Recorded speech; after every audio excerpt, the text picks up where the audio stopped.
Tony Benn. Tony, a great stalwart in our cause. Smoked for us on many platforms. Welcome back to our platform. Here's the microphone. Right, thanks a lot. It's a very big issue, this, whatever view you take of it. It is a very, very big decision. And I was very glad Keith Vaz was in favour of it. Has come out in favour of the European enterprise, has come out in favour of this. And this idea that you're only in favour of democracy if you think you're going to win the argument is completely irrelevant. Now, can I just look back on my thoughts about this to explain the position that I'm in?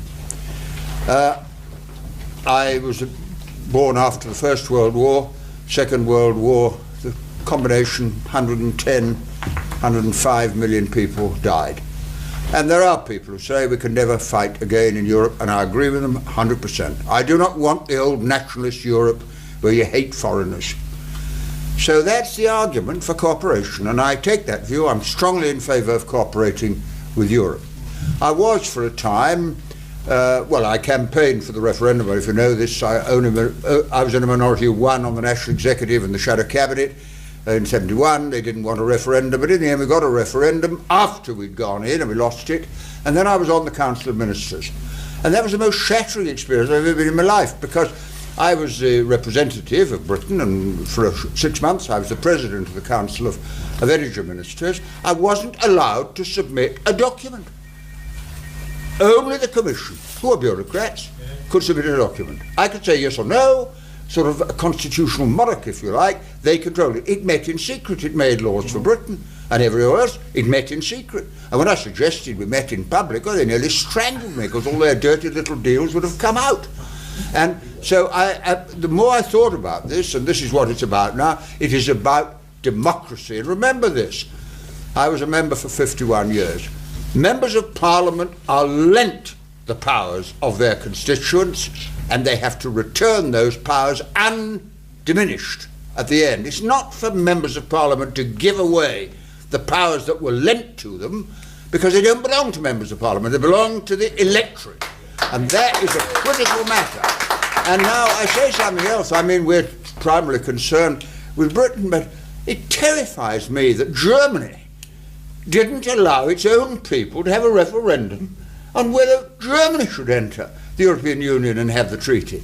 And you know, before the war, Hitler wasn't exactly a Democrat, and that practice of everything being decided at the top has been carried on to that. France had a referendum, defeated it, and now Sarkozy is trying to bypass it. And we live in a continent where increasingly power has gone to a group of people who are not elected, cannot be removed, and don't have to listen to us. I mean, Mandelson's a very powerful man. He wasn't even elected by the House of Commons. Blair appointed him under the royal prerogative. And Mandelson doesn't have to listen to us. With all the defects of our democracy, the reason governments listen to people is because you get your power from the people. I mean, being an MP, you know this, we're in a very unusual position. You're one employee and 60,000 employers. Everyone in your constituency employs you. The bus driver, the street sweeper, the home help, the policeman, they employ you. You can say what you like and always have done, but they can get rid of you. Because they can get rid of you, you have to listen to them. Mandelson doesn't have to listen to anybody. And it is the most bureaucratic, terrifying system in the world.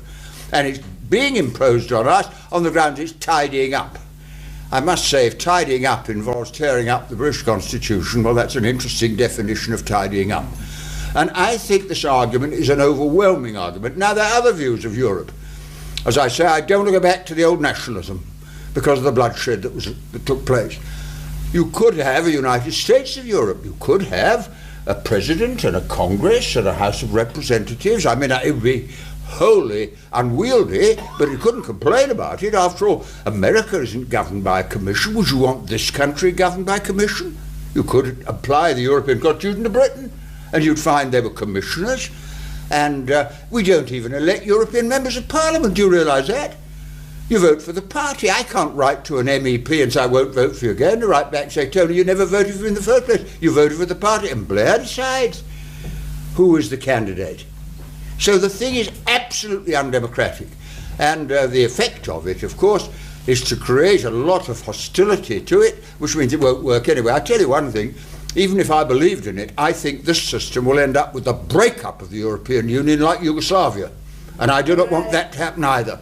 I do not want to find we go back to hostility based on blaming the French or blaming the Italians or the Germans, because what's wrong is the system is wrong. And that is what we have to prevent. Now, how do you win the argument? Well, I mean, I listened to all this stuff this week about we've got to participate more, the manifesto is going to be put out to a referendum. Well, manifestos only last for a couple of years. But this decision is far more important than the next Labour manifesto, because it decides who governs, by what system. And there was an overwhelming argument, and the Austins put absolutely right. Of course, the reason they don't want it, they wouldn't carry the day. You couldn't carry the day.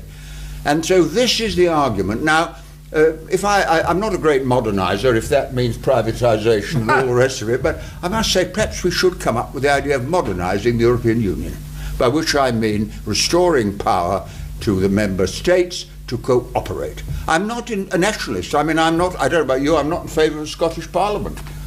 If you are. Well, if there's a Scottish Parliament, they'll love it in Brussels because they'll be easier to control. If there's a Scottish Parliament, my mother was a Scot, I'm going to Scotland, I'm going to lead a campaign for the independence of the Kingdom of Fife against Edinburgh. I don't think nationalism is the answer to lack of democracy. The answer to lack of democracy is more democracy.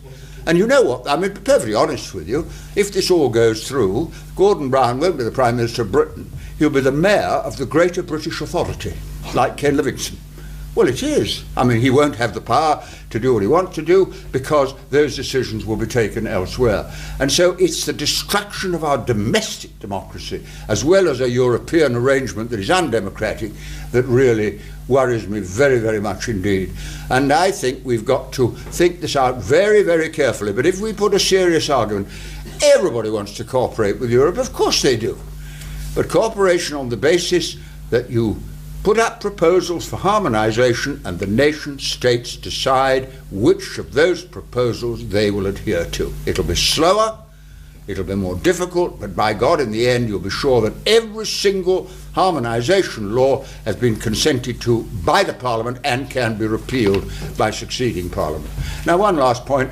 I think what we're seeing in Europe is the beginning of a much, much bigger and more dangerous trend, the death of democracy generally. Leave aside for a moment Brussels. The IMF is not elected by anybody. World Trade Organization not elected anybody. Multinational corporations are more powerful than nation states. They're not elected by anybody. The central bank in Frankfurt's not elected by anybody. And funnily enough, one of the most successful countries in the world is Norway. Norway, why are they successful? I tell you why. They nationalised their oil. When I was Energy Minister, I managed to get hold of 20% of the North Sea oil, which Thatcher sold off. But Norway got the lot.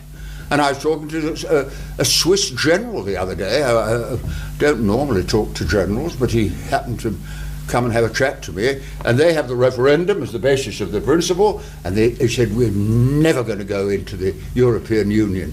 And you see, we don't have to go this way. This idea there's no alternative, as Mrs. Thatcher's phrase is, it's completely untrue. We have a choice. It's an important choice. And we're making a democratic argument that should appeal to people of all opinions, not just political opinions, but even those in favour of the new treaty should have the guts to say, not only am I in favour of it, but I'm in favour of it being introduced by the consent of the British people. So I think the challenge to democracy is a big one. We've seen a bit of it at this conference. Very interesting conference, this. No resolutions and no bookshop. You can't hear anybody's ideas. The only book you can read, by the way, is Alistair Campbell's book. It's being sold at the party headquarters. Funnily enough, when it was Alistair Campbell's book came out, I thought there'd be a Harry Potter queue outside the bookshop, so I got there early in case they all sold out. Nobody there, and I said to the girl, have you got the Blair years? And she said, how do you spell Blair? And that somehow said it all. Comrades, we've got a very important argument. Just like the Chartists and the suffragettes, we're about democracy. And democracy will be fatally damaged in Britain and in Europe if we go along with a system that has no firm democratic base. All I've got to say, I've tried not to be controversial at 82, I tried just to put simple arguments, but I fully support the Safeguards Committee, and John's reports are brilliant. I don't know if you collect them, but I've kept everyone he's ever written. I'm going to publish the collected works of John Mills one day, because it sets the whole case out so clearly. And Austin's Championship and others. Peter Shaw would have been on the platform if he'd been here today. So thank you for asking me. I'm sorry I've got 4 more fringes, but when you've retired, everyone rings you up and says, will you do a meeting? They seem to think you've got nothing to do. So I'm going to slip off to them, but thank you for asking me. And I think we have a good chance of winning this, because the public are with us, and you can't defy the public forever on really big issues. Thank you for listening.